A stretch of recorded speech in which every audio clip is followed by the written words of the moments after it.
मैं आपको श्राप देता हूँ, आपको भी नर अवतार धारण करके और पुरुषों की तरह से स्त्री के वियोग में दर दर भटकना पड़ेगा। आपने मेरा मुंह बंदर का बनाया ना, हाँ, आप भी ध्यान रखना, ये बंदर ही आपकी मदद करेंगे। और वैसे इस कथा से मुझे तो एक ज्ञान प्राप्त हुआ है, अन्य का तो पता नहीं, पर मैं तो यही सोचता हूँ, शंकर भगवान को जब पता चला, क्योंकि शंकर भगवान के गण ही तो साथ साथ घूम रहे थे नारद जी के, जब से शंकर भगवान से कहा कि मैंने कामदेव को जीत लिया है, तब से शंकर भगवान ने अपने 2 गण लगा दिए पीछे, देखो कहीं, वैसे तो मैंने मना कर दिया है कि विष्णु भगवान के पास में जाएं तो वहां पर इस बात को, अगर बात चल भी जाए तो भी इस बात को मत कहना कि मैंने कामदेव जीत ली, गड़बड़ हो जाएगी। और उन्हीं दोनों गणों को श्राप दिया कि तुम दैत्य हो जाओगे, जो रावण और कुंभकर्ण बनते हैं। उन्होंने आकर के जब बताया कि महाराज नारद जी का मुंह भगवान ने बंदर का बना दिया, तो शंकर भगवान सोचने लगे कि भगवान जिसको अपना समझते हैं, क्योंकि नारद जी ने क्या वरदान मांगा, नारद जी ने कहा था कि हरि रूप दो, मुझे हरि का रूप दे दो। भगवान असमंजस में पड़ गए कि मैं अपना रूप इसको दूंगा तो विष्णुमोहिनी इसी के साथ में विवाह कर ले, गड़बड़ हो जाएगी। और नारद जी कह रहे मैंने काम जीत लिया, काम के वशीभूत हो गए। इसलिए नारद जी ने जब कहा कि जो आपको अच्छा लगे, जिससे मेरा हित हो, ऐसा काम कर दे, तब उन्होंने कहा अब ठीक है, जिससे तुम्हारा हित होगा वो वही काम करेंगे। तो उन्होंने बंदर का मुंह बना दिया। शंकर भगवान सोच रहे हैं कि भगवान जिसको अपना जन मानते हैं, जिसको अपना लेते हैं, उसको अपना बंदर बना लेते हैं। इसीलिए तो शंकर स्वयं केसरी नंदन, शंकर भगवान स्वयं हनुमान जी का रूप लेकर के बंदर बन करके आए कि अब मैं बंदर बन के ही जाऊंगा, और तब भगवान का सामीप्य प्राप्त होगा। बोले हनुमान जी महाराज की जय हो। आज कह लगे राजन, महाराज दशरथ की 3 रानियां हैं, कौशल्या, कैकेयी और सुमित्रा। अब रामचरितमानस में तो केवल 3 दी, आनंद रामायण में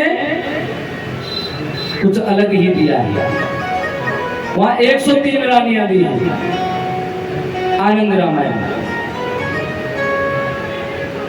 और अन्य कई अन्य रामायण जो हैं, उन रामायणों में तो बहुत सी, किसी में 300 दी है, किसी में 400 दी है, लेकिन ये 3 पट रानियां हैं, मुख्य रानियां हैं। और इनमें से किसी के भी कौशल्या आदि सब रानी, आदि करनी थी फिर सब करनी थी, ये थोड़ा ठीक नहीं लग रहा था। सब रानी मतलब और भी ज्यादा रही होंगी, ऐसा निश्चित होता है। इनके कोई पुत्र नहीं था, इसीलिए एक बार महाराज दशरथ को बड़ी गिलानी हुई। अच्छा एक बात बताओ कि महाराज दशरथ की 60,000 वर्ष की उम्र है, चौथापन आ गया, क्या 60,000 वर्ष में कभी गिलानी नहीं हुई होगी? उसी बार क्यों हुई? जब महाराज दशरथ स्वर्ग लोग जाते थे तो महाराज इंद्र आधा सिंहासन उनके लिए खाली कर देते थे, वहां बैठे। एक बार इनका जो कंधे पर डालने वाला पटका वहां रह गया रखा। लौट करके जब दशरथ जी वहां पहुंचे, इंद्र तो वहां से जा चुके थे, देवी की तरफ से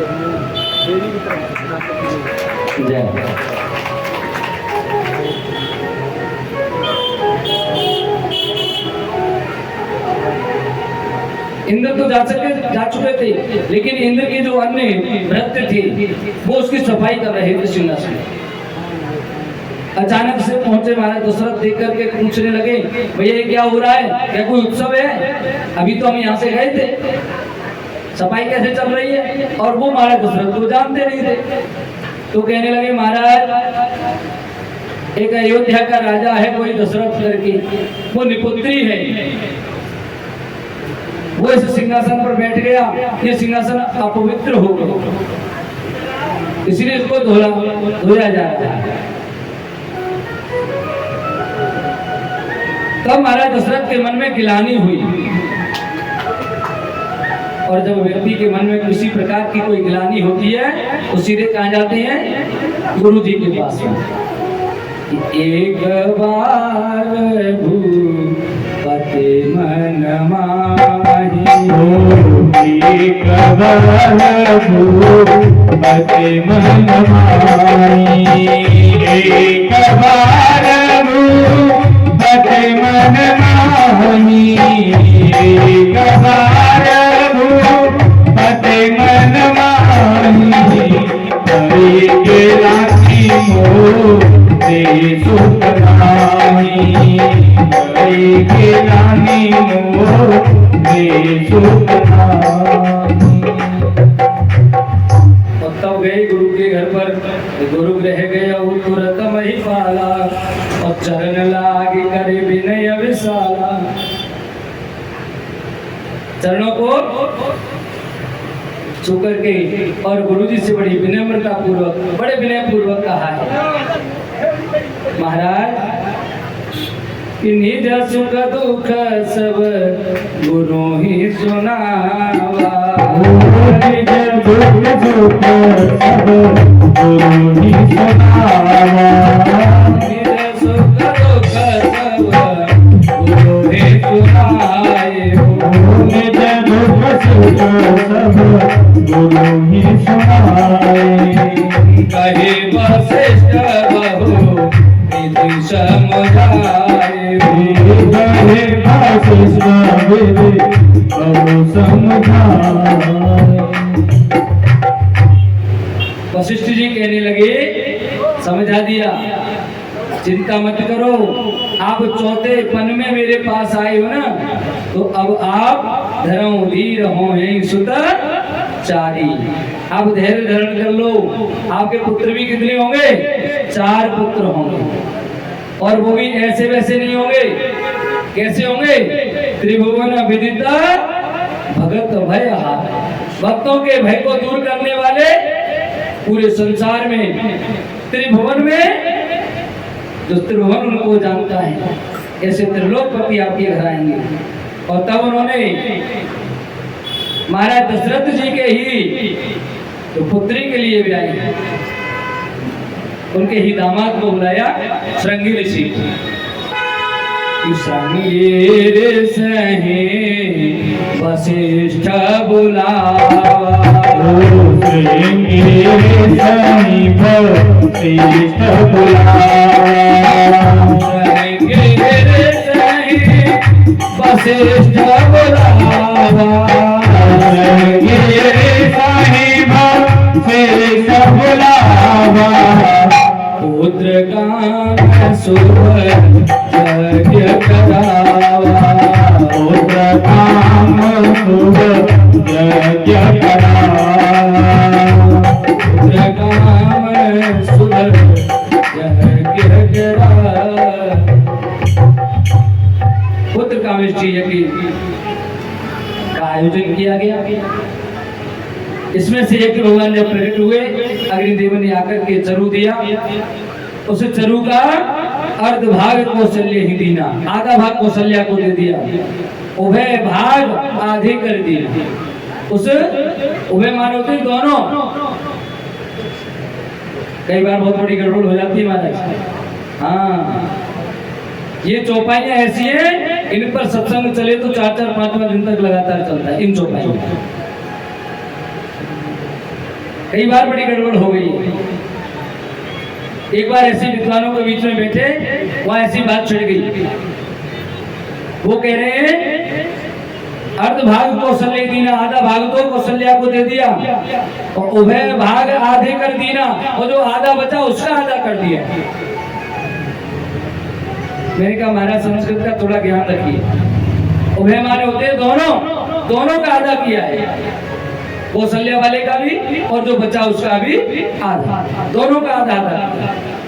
वो कह रहे नहीं ऐसा नहीं हुआ है, आधा भाग कौशल्या को दे दिया और जो आधा बचा था उस भाग का फिर आधा किया। जबकि वास्तविकता यही है उभय भाग, अर्थात दोनों भागों का पुनः आधा आधा किया, तो 4 भाग हो गए। अब गड़बड़ ये हुई, रानियां 3 भाग हो गए 4 भाग, एक भी लेंगे तो चौथा भाग कहां जाएगा। लेकिन यहाँ कह रहे हैं कि कई नृप सो दयो, एक तो राजा ने ये कहकर के महारानी केकई को दिया, पहला आधा भाग कौशल्या को और एक केकई को दिया। रहो सो उभय भाग पुण्य करे, और जो रह गया उन दोनों का पुनः आधा आधा भाग किया गया। अब आधा रह कौन सा गया,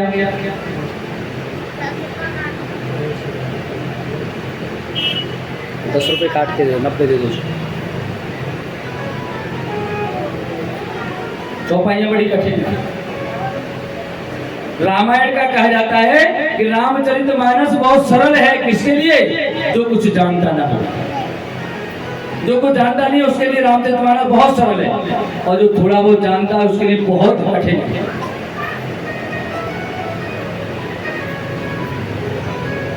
कहते हैं जब मैया सुमित्रा को जो भाग दिया उस भाग को चीन लेकर के चली गई, और अंजना पर्वत पर जाकर के जब वो उस चील ने उस खीर को डाला, अंजना मैया ने उसका पान कर लिया, जिससे हनुमान जी महाराज ने, ऐसा आता है। इसीलिए उस भाग का पुनः आधा आधा किया गया, वह भाग, दोनों भागों का पुनः आधा किया, जो केकई के पास में था और जो कौशल्या जी के पास में। केकई और कौशल्या दोनों के भागों का आधा आधा करके, और कौशल्याएं केकई हाथ धरे, कौशल्या ने केकई के हाथ में रखा और केकई ने भी अपने भाग का आधा लेकर के सुमित्रा जी को दे दिया। आप ये लीजिए, दोनों के भाग जाने के कारण सुमित्रा जी को 2 पुत्र हुए। अब जो कौशल्या मैया ने जो भाग दिया उस भाग के हुए लक्ष्मण जी, इसलिए उनका स्नेह राम के प्रति अधिक था, और जो मैया केकई ने दिया उसके हुए शत्रुघ्न, और उनका स्नेह अधिक भरत जी से रहा। सहोदर हो गए ना एक दूसरे के। और वैसे कई स्थानों पर तो ये आता है, भगवान श्री राम जिस समय लक्ष्मण जी को शक्ति लगती है, विलाप कर रहे, प्रलाप कर रहे हैं, तो निज जननी के एक कुमारा, ऐसा आता है रामायण। आप अपनी मैया के केवल एक अकेले पुत्र हो, जबकि अगर ऐसा कहा जाए तो वो तो 2 थे ना, फिर ऐसा क्यों कहा तुलसीदास जी महाराज कि निज जननी के एक कुमारा, आप तो अपनी मैया के एक ही पुत्र। इससे ये सिद्ध होता है कि शायद सुमित्रा जी के एक थे, भरत और शत्रुघ्न दोनों के गए। जब मामा के यहाँ गए तो मामा भरत जी के थे, शत्रुघ्न को जाने की क्या जरूरत थी, लेकिन वो भी उनके साथ में गए, अपने मामा के यहाँ गए थे दोनों। इसका मतलब भरत जी के जहाँ मामा थे वहां उनके भी थे। इसका प्रमाण ये भी मिलता है कि भरत और शत्रुघ्न दोनों सगे भाई थे। खैर कल्प कल्प की कथाएं हैं, जैसे जो भी रहा होगा, जैसा विद्वानों का मत है, लेकिन जो रामचरितमानस में जिस प्रकार से आता है वो यही है। आज चैत्र मास की नौमी तिथि मधु मास पुनीता, नौमी तिथि मधु मास पुनीता, शुक्ल पक्ष अभिजित हरिका, नौमी तिथि मधु दास पुनीता शुक्ल पक्षों जो हर पीता भाग्य दिवस अति शीतन घामा भाग्य दिवस अति शीतल नामा पावन काल लोक विश्रामा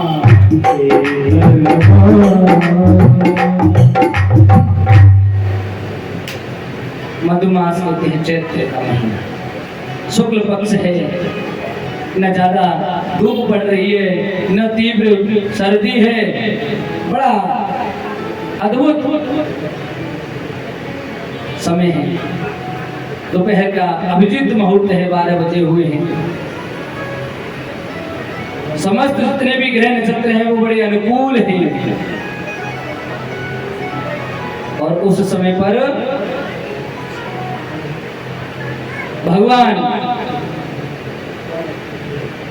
माता कौशल्या के पास में आकर के प्रकट हो जाते हैं। भय प्रगट कृपाला दीन दयाला कौशल्या हितकारी अरसित मेहकारी मन मन हारी अद्भुत रूप विचारी।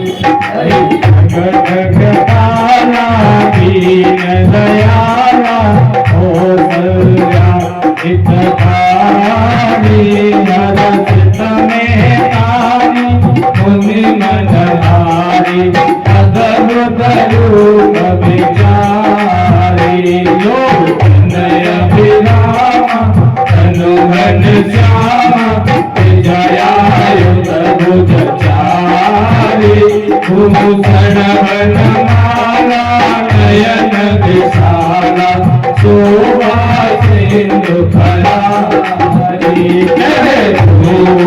मन जोरी तोरी यही विधि करमो अनंता माया गुण ज्ञान कीलय माना वेद पुराण घनता सुख सागर सब गुण यागर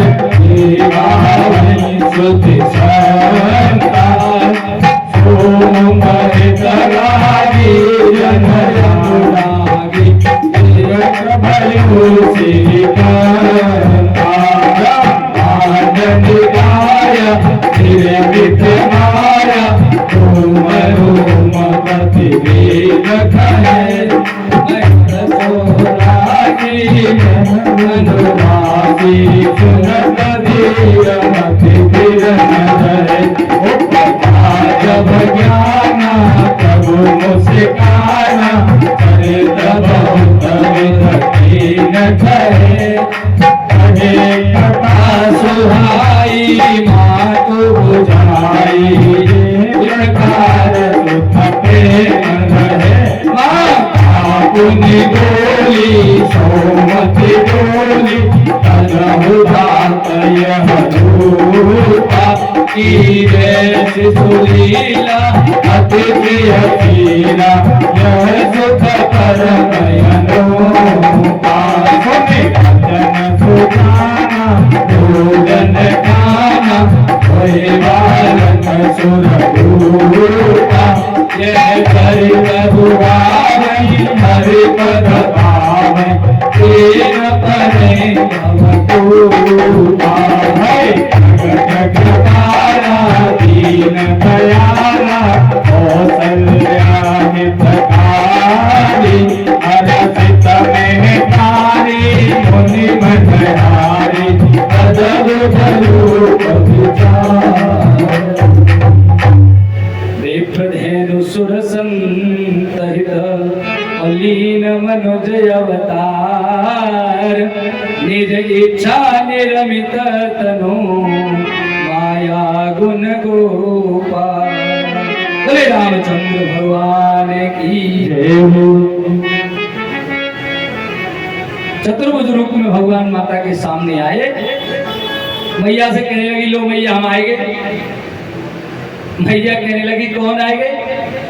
हमने आपसे यार रूप की तोड़ी थी। हमने कहा था आप बालक रूप में हमारे घर आना, और आप तो बेटा बन के नहीं आए, बाप बन के आए हैं। बोले हमें पहले कभी हमने ऐसा जन्म लिया ही नहीं, हम बालक बने ही नहीं इससे पहले कभी। आप बताओ बालक कैसे होते हैं? बोले बालक छोटे से होते हैं। तो लोग छोटे हो जाते हैं, भगवान तुरंत छोटे हो गए, लेकिन 4 हो जाए। बोले कोई डर जाएगा? तो भूत प्रेत पैदा हुआ क्या? ये 2 हाथ हटा। भगवान ने 2 हाथ हटा दिया, छोटे से बन करके और रुदन करने लग गया। तो जैसे ही भगवान ने रुदन किया, चारों तरफ शोर हो गया। महाराज दशरथ जी के पास में सूचना पहुंच गई, महाराज बधाई हो, लाला हुआ है। सर्वस्वदान भूप तब की, राजा ने सर्वस्व दान दिया। जो पावा रखा नहीं ताऊ, जिसने पाया उसने रखा नहीं। क्या चौपाई है? सर्वस्व दान दीन सबका। सर्वस्व क्या होता है? क्या धन दौलत सर्वस्व है? अरे एक बार धन दौलत दे दो के द्वारा से कमाई जा सकती है। सर्वस्व तो वो होता है जो एक बार दे दिया जाए तो लौट के वापस आ ही नहीं सकती। सर्वस्व दान, हमारा सर्वस्व क्या है? हम सर्वस्व केवल अपने बच्चों को, हम सर्वस्व केवल अपने घर को, अपने धन दौलत को अपना सर्वस्व समझते हैं। ये सर्वस्व नहीं है। महाराज दशरथ जी के लिए अपना पुत्र, अगर पुत्र रूप में देख रहे हैं तो केवल पुत्र है, वो सर्वस्व नहीं है, लेकिन उनको पता है कि भगवान है, इसलिए कह रहे हैं सर्वस्व दान। भगवान हमारे लिए सर्वस्व होते हैं। ये इन्होंने सबके लिए दान में दे दी, लो भैया आप ले जाओ। और किसी के पुत्र को हम खिलाने के लिए गोद में ले सकते हैं, दुलारने के लिए गोद में ले सकते हैं, लेकिन उसको अपने घर रख सकते हैं? नहीं रख सकते। जो पावा रखा नहीं ताऊ, जिसने भी उसको गोद में लिया, पुचकारा, देखा, लेकिन उसने आगे दूसरे को दे दिया, दूसरे ने तीसरे को, और लौट करके वहीं के वहीं आ गया। किसी ने नहीं रखा उसका। कितना सुंदर चित्रण किया है तुलसीदास जी महाराज ने रामचरितमानस में। आज भगवान श्री राम जैसे थोड़े से बड़े हुए, और एक और बात आपको बताऊं, विप्रधैन सुर संत हित। महाराज इस बात पर भी मेरी कई बार कई लोगों से तकरार हो जाती है। कुछ लोग कहते हैं कि भगवान का जन्म तो केवल विप्र कहते हैं ब्राह्मणों को, धैन माने गैया को, सुर माने देवता, और संत जो साधु संत घूम रहे हैं, बस इनके लिए होता है भगवान का जन्म। हमारे लिए नहीं हुआ, कई लोग बोलते हैं। मैंने उनको कई बार समझाने की कोशिश की, संत कौन? हो सकता है विप्र में केवल ब्राह्मण आते हो, नहीं तो विप्र माने कुछ अलग ही अर्थ है मेरे हिसाब से। विप्र जो विशेष प्रवीण है, जो वेदों में प्रवीण है, जिसने पुराणों में प्रवीणता हासिल की है, वो विप्र है। द्विज, जिसका दूसरा जन्म होता है, जिसके संस्कार होते हैं, जनेऊ संस्कार होता है, वो द्विज कहलाता है। जिनके संस्कार नहीं हुए वो काहे के द्विज हैं। चलो ठीक है, मान लिया विप्र माने आपने ब्राह्मण मान लिया, केवल ब्राह्मणों के लिए। विप्रधैन गाय हैं, सुर माने देवता, लेकिन संत शब्द ऐसा है जो संत किसे कहते हैं? कपड़ा रंगाने से कोई संत नहीं होते, बाल रखाने से कोई संत नहीं होते, या बार बार मोड़ने से भी कोई संत नहीं होते। अगर बार बार मोड़ने से संत हो तो बकरी जो भेड़ होती है ना, उसके ऊपर से बार बार ऊन काटी जाती है, वो भी संत हो जाएगी। संत की परिभाषा तो कुछ अलग ही तुलसीदास जी महाराज ने दी है। संत कौन है?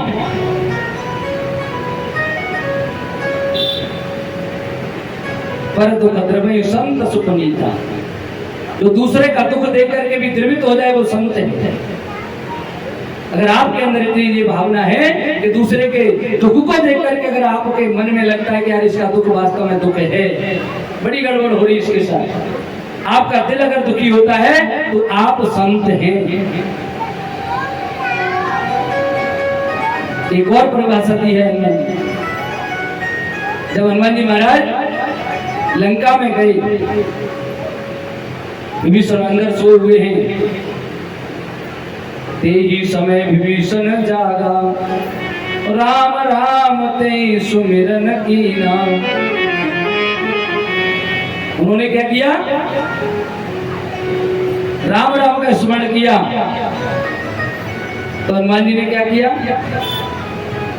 बड़ा हर्षित होकर के तुरंत कपे अति सज्जन चीना। हनुमान जी ने देख लिया कि ये सज्जन पुरुष है जो राम राम कह रहा है। संत का मतलब ही संत जन अर्थात सज्जन, ये सज्जन पुरुष है कोई जो राम का नाम लेता है, जो राम को मानता है, वही सज्जन है। और हनुमान जी तो बंदर के रूप में थे। जब विभीषण बाहर निकल के आए तो क्या कहा कि अब मोहि भा भरोसा हनुमंता, अबे नो हरि कृपा मिले नहीं संता। हनुमान जी कोई संत वेश में थे क्या? कोई दाढ़ी रखी थी या कोई कैसे कपड़े पहने थे? हनुमान जी तो बंदर के वेश में थे, फिर भी उन्होंने क्या कहा? आप जैसा संत मुझको मिला है, और बिना प्रभु की इच्छा के साथ संत मिलना दुश्वार है। तो संत, जो भी संत है, जो भगवान का नाम लेता है, जो भगवान में आस्था रखता है, वो संत है। और ऐसे संतों की रक्षा के लिए भगवान अवतार लेते हैं। इसलिए कभी ये मत समझो कि केवल इनके लिए लेते हैं, सबके लिए लेते हैं जो भगवान को मानते हैं। बोलो राधे राधे, जोर से बोलिए राधे राधे।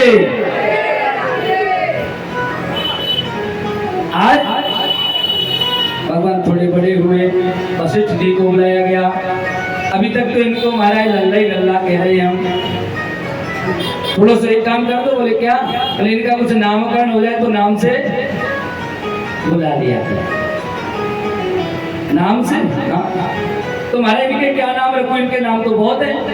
इनके नाम अनेक अनुपा, इनके नाम अनेक अनुपा, इनके नाम अनेक अनुपा, इनके नाम अनेक अनुपा, मेरा पकड़ वसवा नदी अनुपा, इन पकड़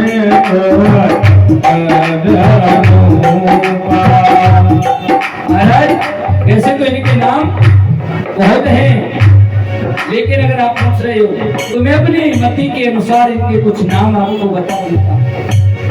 क्या नाम बता रहे हैं आज गुरु वशिष्ठ?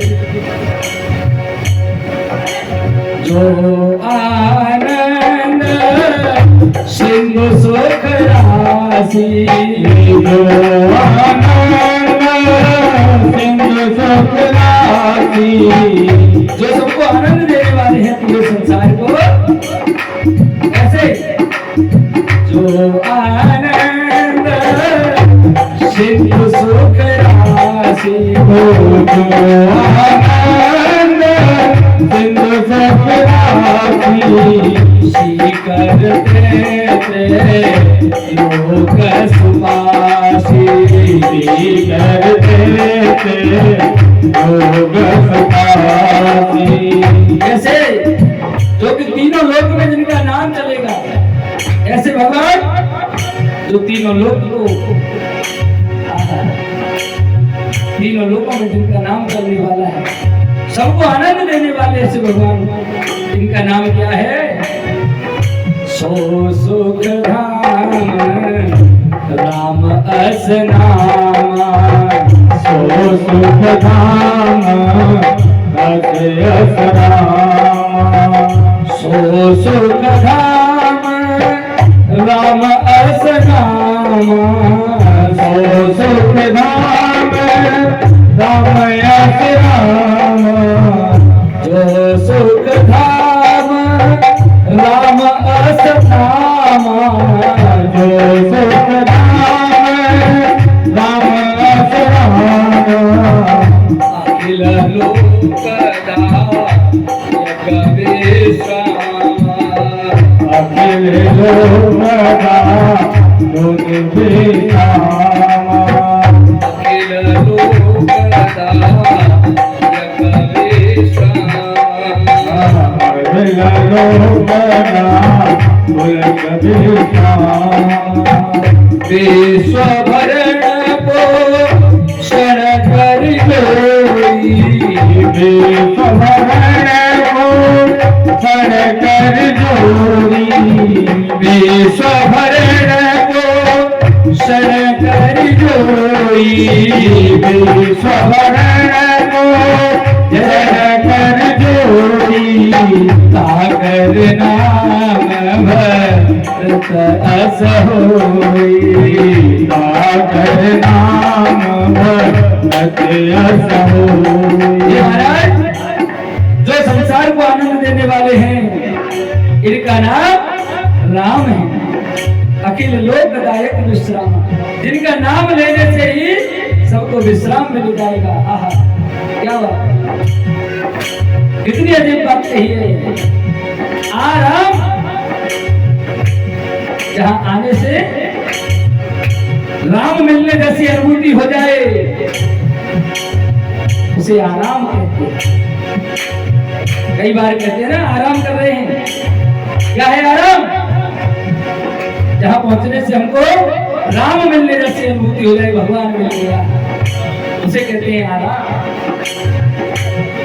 इसीलिए कहा गया है अखिल लोकदायक विश्राम, तो पूरे संसार को विश्राम देने वाले हैं, इनका नाम राम है। और जो संपूर्ण संसार का भरण पोषण करने वाले हैं, ऐसे आपके दूसरे नंबर के बालक का नाम भरत होगा महाराज। जाके सो रहे तेरे पुनासा, जाके सो रही तेरे पुनासा, जाके सो रहे तेरे पुनासा, जाके सो रही तेरे पुनासा, राम शत्रुघ्न दीन प्रकाशा, राम शत्रुघ्न दीन प्रकाशा, राम शत्रुघ्न दीन प्रकाशा, राम शत्रुघ्न दीन प्रकाशा। और महाराज जिसका केवल एक बार स्मरण भी कर लिया जाए मन में, जिससे हमारे शत्रुओं का नाश हो जाए, ऐसे आपके बालक का नाम शत्रुघ्न है। अच्छा, शत्रुघ्न सबसे छोटे हैं, तीन का नाम बता दिया, लक्ष्मण का नाम नहीं बताया। कहने लगे दशरथ जी कह रहे हैं कि आप चौथे बालक का नाम नहीं बताया, वो तो बीच में रह गया, सबसे छोटे का आपने पहले बता दिया। कहने लगे हाँ, क्योंकि सबसे बड़े का सबसे पहले बताया तो उसका जो प्रिय है ना, उसको उसी हिसाब से बताना पड़ेगा। लक्षण धाम राम प्रिय, जो लक्षणों के धाम, आजकल तो बच्चों में लक्षण कम कुलक्षण ज्यादा है, क्योंकि हम सिखाते ही ऐसी चीजें, दे दे बेटा पापा से गाली दे दे, या को नाम ले ले, या मैं थप्पड़ मार दे, या मैं लात मार दे, तो ये न शिकायत किया कि पैर छू ले, जो जगदीश से आकर के बेटा इससे राम राम करो, इनसे राधे राधे करो, ये नहीं सिखाती है? ये लक्ष्मण जी हैं। लक्षण धाम राम प्रिय और सकल जगत आधार, इशारा दे दिया है। संपूर्ण संसार का जो आधार है, जिस पर ये संपूर्ण संसार टिका हुआ है, ये पूरी पृथ्वी जिस पर टिकी हुई है, सकल जगत आधार, और गुरु वशिष्ठ तेई राखा, लक्ष्मण नाम उदार। गुरु वशिष्ठ ने यही चीज रखी। लक्ष्मण जी का नाम बड़े उदारता के साथ लिया, बड़े उदार हैं, उदार चित्त के हैं, ये लक्ष्मण है। आज सभी भाई दशरथ जी की अंगना में खेल रहे हैं, और देखो राम कथा तो इतनी विस्तृत है, अगर आपको सुननी है 1 महीने राम कथा मेरे YouTube चैनल ब्रज सेवा मंडल पर पड़ी हुई है, वहां भी आप सुन सकते हैं। 1 माह तक चली, और तब भी उसमें उत्तर कांड में तो केवल भगवान का राज तिलक ही हो पाया था, आगे की कथा ही नहीं हो पाई उत्तरकांड 1 महीने में भी। इसलिए राम कथा में अगर घुस गए तो सालों बीत जाएंगे यही कथा करते करते। इसलिए फिर कभी मौका मिलेगा राम कथा का, फिर आनंद लेंगे।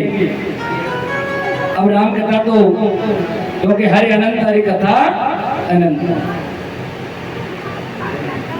अभी हमको श्री कृष्ण जन्म तक पहुंचना है, और हो सकता है थोड़ा बहुत लेट तो होंगे, वो तो दिख ही रहा है। आज बालपन में भगवान श्री राम ठुमक चलत रामचंद्र बाजत पैजनिया, ऐसे ठुमक ठुमक करके चलते हैं। माता ने सिर पर चोटी बांधी, पेंजनियां बनी हुई है, ठुमक ठुमक करके चलती है बजरंगी। पिता जब बुलाते हैं सखाओं के पास से लौट करके नहीं आते हैं, लेकिन जब मैया बुलाती तुरंत आ जाते हैं दौड़ करके। माँ का ऐसा स्नेह होता है। धीरे धीरे भगवान बड़े हुए, 14 वर्ष की आयु भगवान की हो जाती है। इधर विश्वामित्र जी अपने आश्रम में यज्ञ करते हैं कि विश्वामित्र महामुनि ज्ञानी, बसहि विपिन शुभ आश्रम जानी। विश्वामित्र कैसे हैं? महामुनि, महाज्ञानी, अपने आश्रम में रह रहे हैं तब, लेकिन इन्होंने सोचा कि ये राक्षस लोग मेरे को यज्ञ नहीं करने देते, ये राक्षस लोग मुझे यज्ञ नहीं करने देते, भगवान का अवतार हो चुका है, क्यों न जाकर के मैं उनको लेकर के आ जाऊं। मैं भी आज तक अनाथ था, सनाथ हो जाऊंगा, मुझे भी मेरे नाथ मिल जाएंगे। और जैसे ही ये मांगने के लिए चल दिए तो महामुनि में से रह गए मुनि। मुनि आगमन सुना जब राजा, और मिलन गयौले विप्र समाजा। ब्राह्मणों की समाज को लेकर के पहुंच गए हैं। आज स्वस्ति वाचन कराया, पद पर प्रक्षालन किया, चरणामृत लिया, नौकरी कहिए महाराज, कही कारण आगमन तुम्हारा। बताओ महाराज क्यों आए? कहूँ सो करतन लाऊं बारा। महाराज थोड़ी सी देर भी नहीं लगाऊंगा, आप कह दो बस क्या करना है। और जैसे ही मांगा, आश्रम में थे महामुनि, मांगने आए तो रह गए मुनि। अनुज सहित देव रघुनाथा, निश्चर वद में हो बसना था। महाराज मुझको छोटे भाई के साथ रघुनाथ जी को दे दो, मैं भी सनात हो जाऊंगा, निश्चरों का पद भी हो जाएगा। एकदम से दशरथ जी महाराज कहने लगे कि चौथे पन पायूं सुत चारी, चौथे पन पायूं सुत चारी। एक वचन नहीं कहे भिखारी, एक वचन नहीं कहे भिखारी। महाराज ये आपने ठीक नहीं किया। अपने आश्रम में थे तो महामुनि, मांगने आए तो मुनि, और मांग लिया तो रह गए विप्र। इसीलिए कहते हैं मांगना बहुत बुरा काम। हाँ, सुदामा चरित्र आएगा तो बताऊंगा आपको मांगने की क्या।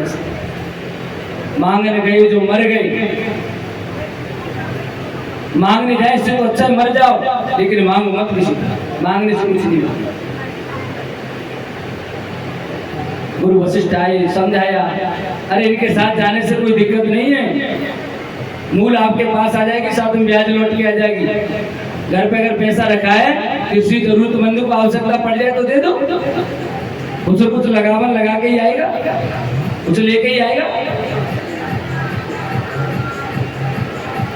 कई बार तो गड़बड़ भी हो जाती है, मूल भी चली जाती है। हाँ,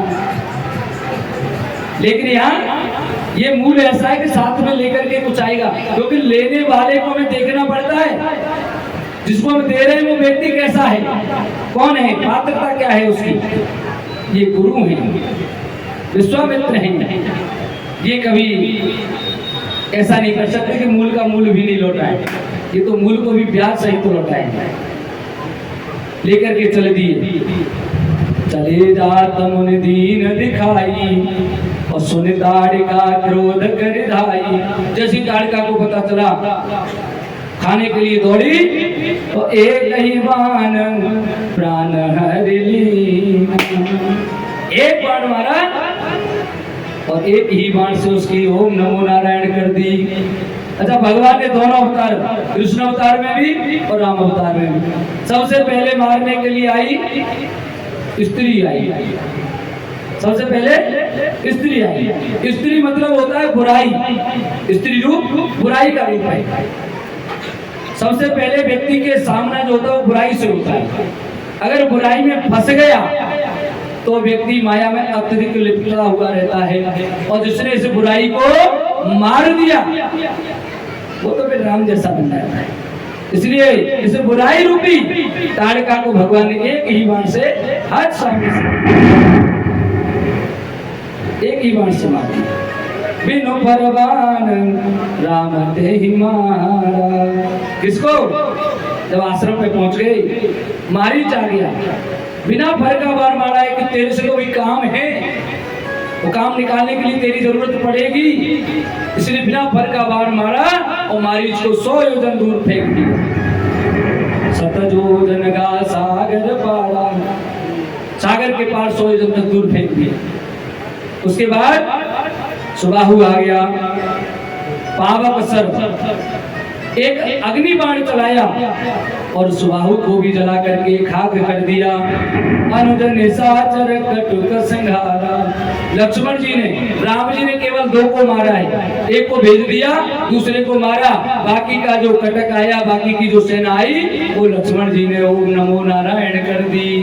बोले लक्ष्मण जी महाराज की, रामचंद्र भगवान की। यज्ञ संपूर्ण हुई, जनकपुरी से निमंत्रण आ गया, महाराज अश्वमेघ धनुष यज्ञ का निमंत्रण है, चलो। भगवान राम और लक्ष्मण को साथ में लेकर के गुरु जी चल दिए। एक ऐसा आश्रम है जिसमें न कोई जीव जंतु दिखाई दे रहा, पशु पक्षी भी नहीं है। भगवान राम पूछने लगे, महाराज ये आश्रम कैसा आश्रम है, किसका आश्रम है?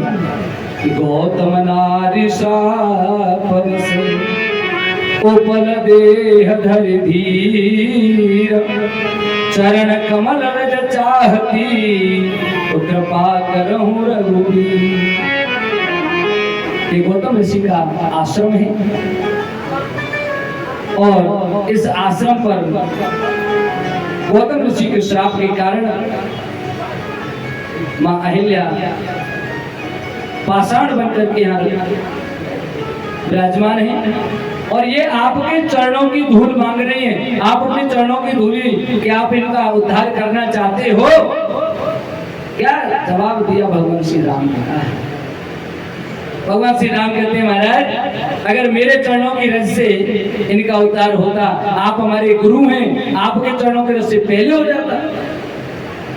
हमारे चरणों के रस से मैं उद्धार करना नहीं चाहता हूं, बल्कि मैं तो एक भक्त का कर्ज उतारना चाहता हूं। गुरु जी कहने लगे, कर्ज भगवान पे भी? हाँ महाराज, आप पे कब क्या कर्ज है इनका?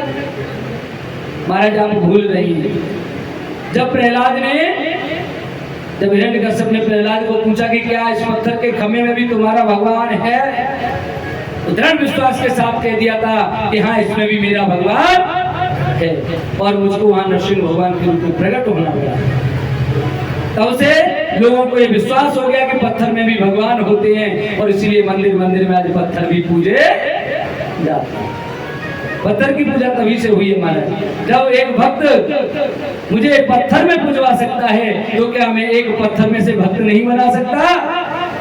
इसलिए महाराज, मैं इस पत्थर का उद्धार कुछ नहीं कर रहा हूँ, मैं तो केवल इस पत्थर को भक्त बना रहा हूँ। भगवान के चरण रज लेकर के आज माता अहिल्या यहाँ पर नारी रूप में आती हैं, गुरु अपने पति के धाम को चली जाती हैं।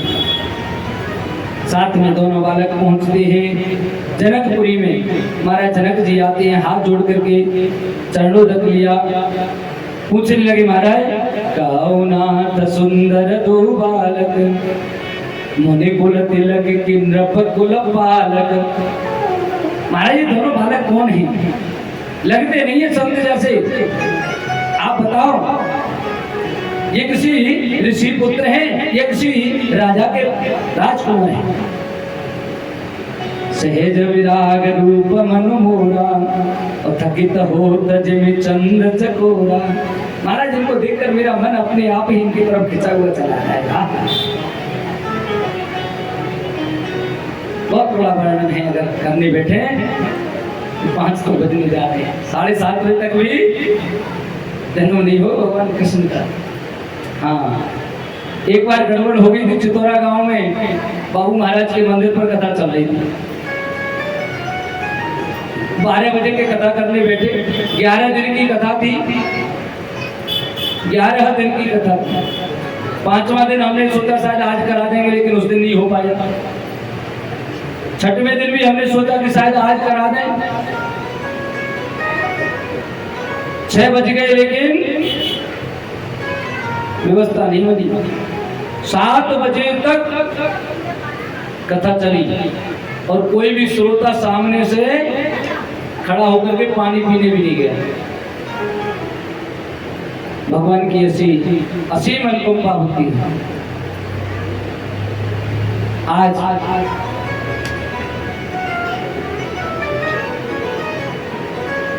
पुष्प वाटिका में भगवान श्री राम माता जानकी से आंखें चार हो जाती हैं। जनकपुर में भ्रमण करने जाते हैं, लोगों का अपना शरीर दिखा करके उनका भी उद्धार सबको धन्य कर देते हैं। जब धनुष यज्ञ का समय आया, एक ऊंचे से सिंहासन पर विश्वामित्र के साथ में दोनों बैठे हैं। इधर में अन्य राजा लोग बैठे हैं, जिन्होंने देख लिया भगवान श्री राम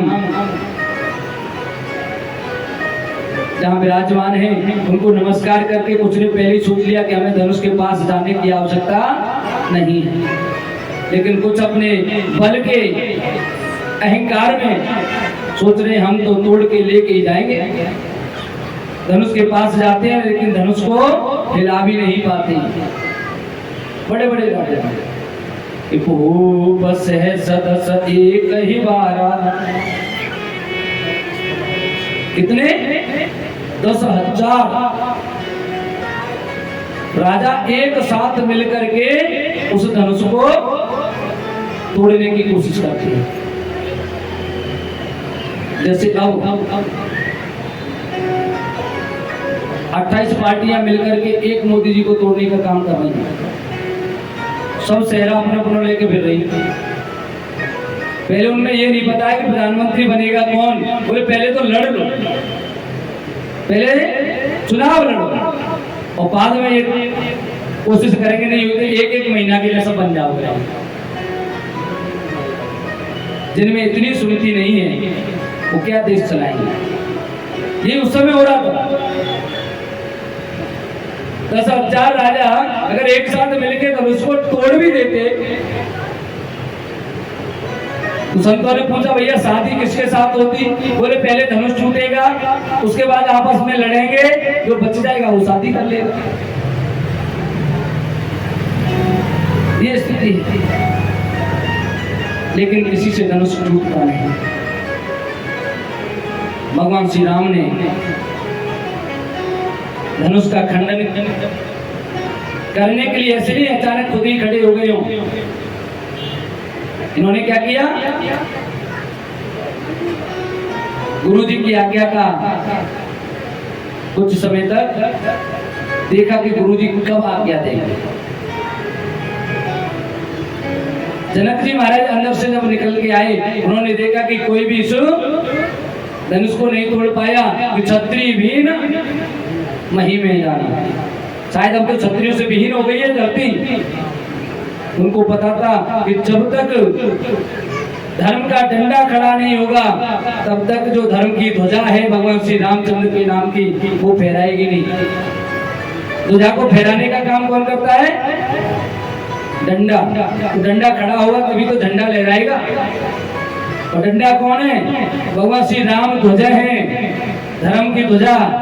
तो उसका डंडा लक्ष्मण जी है, इसीलिए लक्ष्मण जी को पहले खड़ा करना पड़ेगा। और लक्ष्मण जी खड़े कब होंगे, जब रोष आएगा। रोष लाने के लिए ऐसा कहा गया। लक्ष्मण जी ने एकदम से खड़े होकर कहा, है राजन आप बहुत गलत बोल गए, जहाँ सूर्यवंशी बैठे हो वहां आपको ऐसे शब्द शोभा नहीं देते। अगर भगवान मेरे भैया राम कहे तो इस पूरी पृथ्वी को मैं कमल नाल की तरह तोड़ के फेंक दूं। धनुष तो चीज क्या है, चंद्रमा को भी निचोड़ के उसमें से भी सोम को निकाल लूं, अमृत को निकाल सकता हूँ। सब राजा लोग कप गए, बोले भाग लो, धरती उल्टी पुल्ट होने वाली है। बोले भाग के जाएगा कहाँ, बोले अपने घर। तो क्यों रे, तेरा घर क्या धरती से अलग है क्या? जब उलट पुलट होगी तो तेरा वहां घर भी तो वो भी उलट पुलट होगा, मरोगे कि नहीं? आज जैसे ही महाराज जनक को जब देखा कि ये तो ज्यादा बेहल है, विश्वामित्र समय शुभ जान। भगवान राम को भी नहीं पता था कि सुबह शुभ समय कौन सा है, शुभ समय कौन सा है, राम को भी नहीं पता था। ये कौन जानता है, शुभ समय को केवल गुरु जानता है। इसलिए गुरु जी ने जब देखा कि अब शुभ समय आ गया, तब उन्होंने कहा, उठो राम भंजो भव चापा।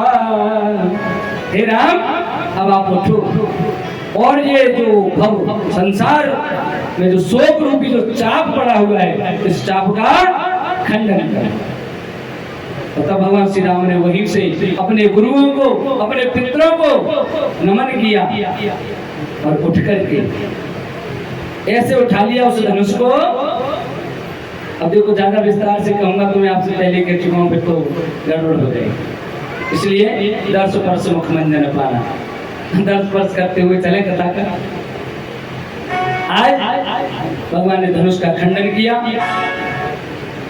माता जानकी ने जयमाला डाली, परशुराम का आगमन हुआ, उनको भी समझा करके भगवान ने, क्योंकि परशुराम संवाद कम से कम एक दिन का है, इतना खतरनाक काम हो जाता है।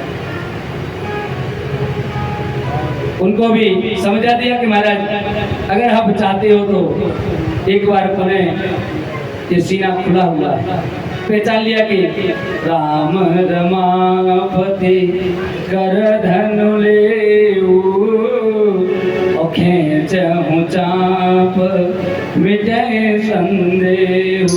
लो महाराज ये चाप पकड़ो, और चाप दे ही रहे हैं कि दे तो चाप आप ही चले गए, परशुराम मन विस्मय भयऊ।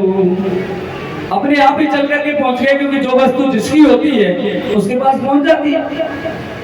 जैसे चाप अपने पास भगवान राम के पास पहुंचा, परशुराम जी विस्मय के मारे हाथ जोड़कर कहने लगे, महाराज मैं पहचान गया, अब आप आगे तो हमारे जाने का समय हो गया। महेंद्रगिरी पर्वत पर जाकर के परशुराम जी तपस्या व्रत हो।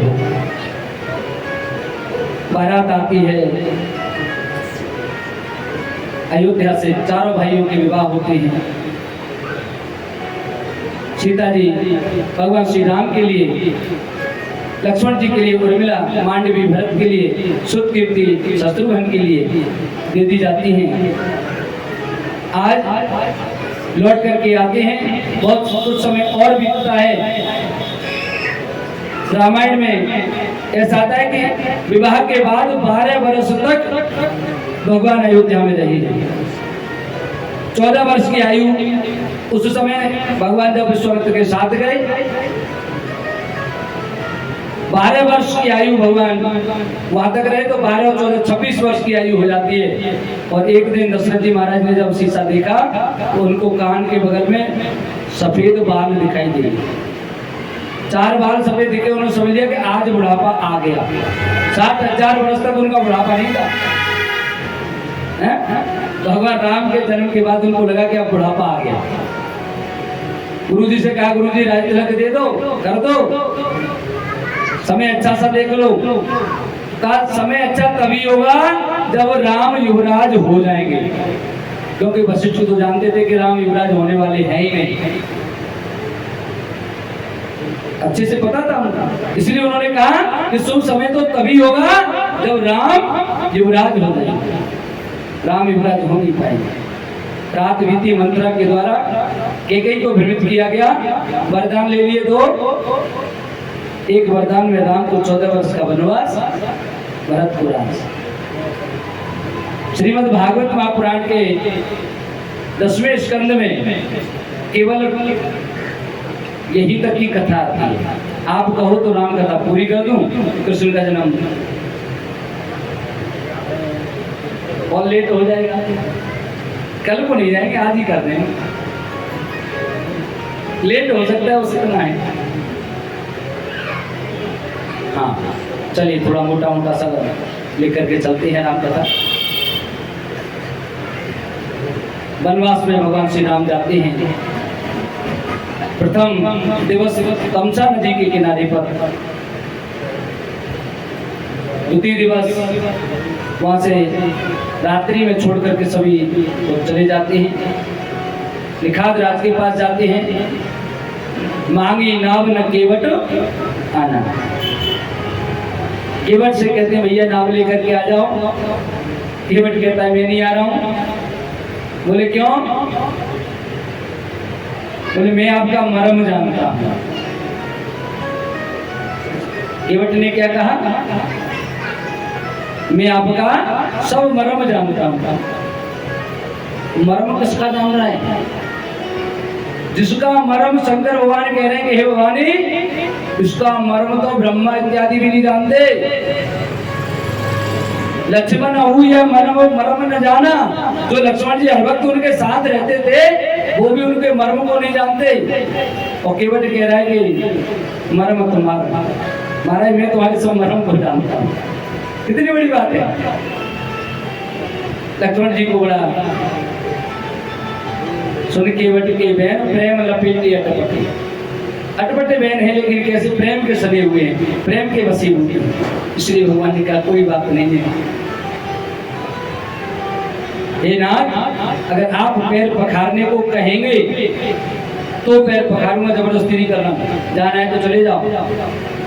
बोले हम कैसे जाए, नाव तो आपकी है। बोले हाँ नाव हमारी है, आप पार करो तो कर दो, नहीं रहने दो। बड़ा केवट के साथ बड़ा प्रसंग चलता है।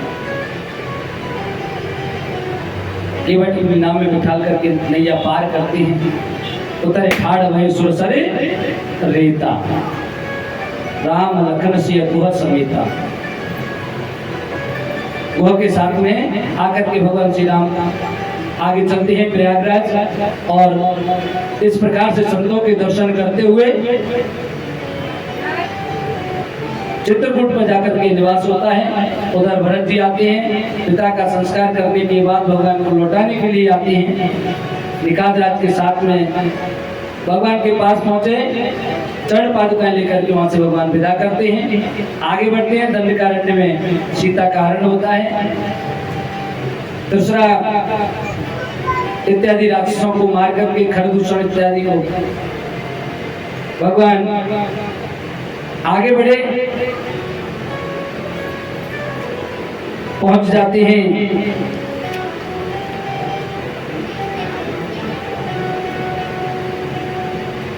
मैया के पास आज ये बिलनी है, भील की लड़की है, लेकिन गुरु के शब्दों पर इतना अड़िग विश्वास है कि एक दिन राम अवश्य आएंगे। ये सबरी मैया को नवदावती देती है। भगवान आगे चलकर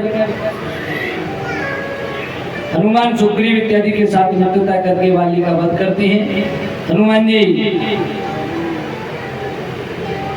लंका जाकर माता जानकी का पता लगा करके आते हैं। रामचंद्र जी भगवान चढ़ाई करके विभीषण के साथ मित्रता, रावण मेघनाथ कुंभकर्ण इत्यादि का वध करके लौट करके वापस आते हैं। अयोध्या में राज तिलक होता है। बोले राजा रामचंद्र भगवान की। ये 10 वर्ष कथा का। आगे चलिए, क्योंकि कथा तो हरे अनंत हरि कथा है। इसी वंश में महाराज निमि हुए। निमि महाराज ने एक बार 5000 वर्ष चलने वाली यज्ञ का संकल्प किया। गुरुजी के पास पहुंचे, गुरुजी यज्ञ करा दो। गुरुजी कहने लगे मैंने इंद्र को पहले वचन दे दिया, 500 वर्ष उसकी यज्ञ कराने के बाद आके तेरी कराऊंगा। निमि महाराज ने कहा कि 500 वर्ष में तो पता नहीं क्षण भंगुर शरीर है, कब खत्म हो जाए, आगे नहीं रहे तो। इसलिए महाराज आपको अगर पैसा प्यारा है तो आप इंद्र के यहाँ चले जाओ, मैं दूसरों को बुला करके यज्ञ प्रारंभ कर देता हूँ। यही किया। जब लौट करके आए, वशिष्ठ ने आकर के इनको श्राप दे दिया कि आप मेरे यजमान थे,